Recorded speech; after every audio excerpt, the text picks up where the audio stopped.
For every farmer, the growing season is a testament to hope, hard work, and a never-ending battle.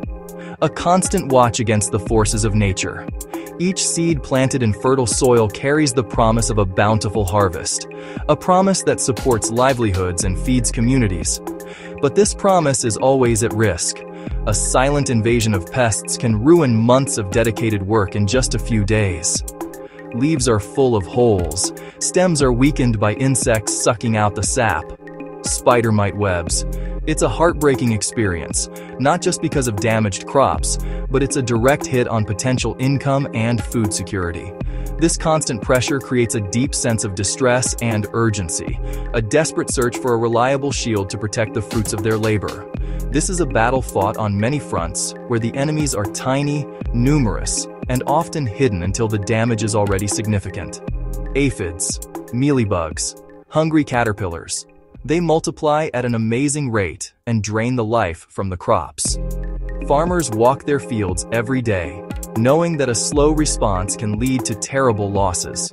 In this fight, they need powerful and predictable tools that neutralize the threat while keeping the crops healthy. Diafenthiuron is a specific insecticide and miticide that belongs to the Thiourea chemical group. It's not a general-purpose poison, but a complex compound with a unique way of working. When applied to crops, it stays on the plant's surface. Pests like aphids or spider mites must come into direct contact with the residue, or more commonly, eat it when munching on treated plants. Once inside the body, a metabolic change happens. The Diafenthiuron molecule is pretty inactive, but it changes into a strong active compound called carbodiamide. This change is key to its effectiveness and how specific it is. Carbodiamide attacks the cell's energy production system, stopping the essential enzyme mitochondrial ATP synthase. It's like turning off the engine of a power plant. By blocking this enzyme, the pest's energy source is shut down. The immediate effect is a quick stop to feeding. Even though it might still move for a short time, its ability to cause harm is almost completely stopped. After the initial paralysis, the pest becomes slow and uncoordinated. Within 2 to 4 days, its biological systems fail, leading to death.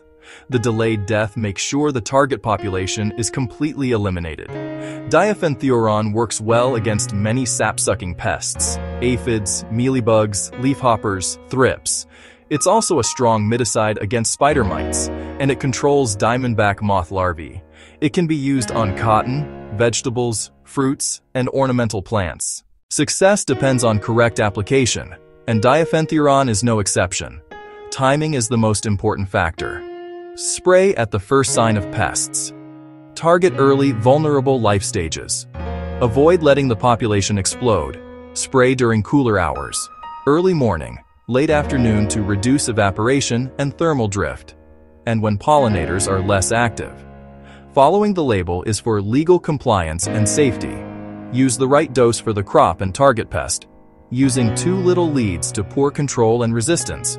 Too much is wasteful, increases costs, and raises risks. Mix with clean water in a residue-free tank. Stir well to create a uniform mixture. Calibrate to achieve the recommended water volume. Use medium-sized droplets for good coverage and less drift. Goal: even coverage on all surfaces, especially the undersides of leaves and deep within the canopy where aphids and mites hide. Personal safety is most important. Chemical-resistant gloves, long-sleeved shirt, long pants, closed-toe shoes, safety goggles, and a respirator when mixing and spraying. Avoid skin and eye contact. If it gets on you, wash immediately with soap and water. Clean PPE as directed, shower, and change into clean clothes. After use, triple rinse the sprayer and spray the rinse water back onto the treated area to prevent point source pollution. Remember that Diafenthiuron works through contact and ingestion, so thorough coverage is key to its effectiveness. Part 4. Managing risks. Environmental and ecological footprint. Effectiveness comes with responsibility and risks that need careful management. A main concern: its impact on non-target organisms, especially beneficial insects. This compound is highly toxic to bees and other pollinators. Absolutely avoid spraying when crops are flowering or when weeds are blooming in the field. Spray early in the morning or late in the evening when bees are not foraging to reduce risk. Diafenthiuron is very toxic to fish and aquatic invertebrates. Do not let the product contaminate ponds, streams, rivers, or drainage ditches. Do not spray when it's windy to prevent drift. Be aware of surface runoff after heavy rain. Maintain untreated buffer zones as required by law and good practice. Properly dispose of empty containers and rinse water to prevent point source pollution. Residues on produce relate to food safety and marketability. Strictly follow the pre-harvest interval, PHI, on the label for each crop. Following the PHI helps residues break down below the maximum residue limit. Repeated use of the same mechanism can lead to resistance over time.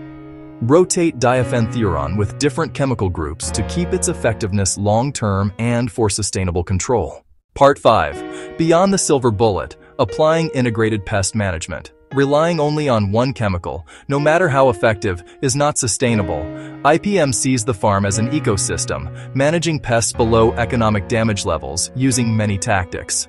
Crop rotation, breaking life cycles, cleaning up crop residue, choosing resistant varieties.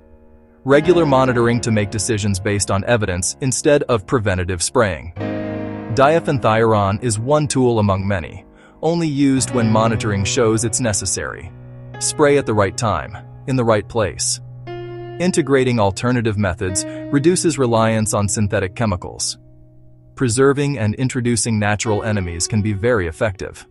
Biological pesticides from microbes, plant extracts, and minerals are often more specific and safer for the environment and people.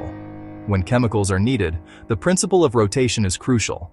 Diafenthiuron group 12A, then maybe a neonicotinoid 4A or pyrethroid 3A, depending on the target pest and local resistance patterns.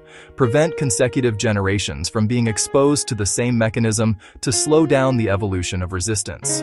Diafenthiuron is a powerful asset to protect yield and profit, but it requires respect and responsible management.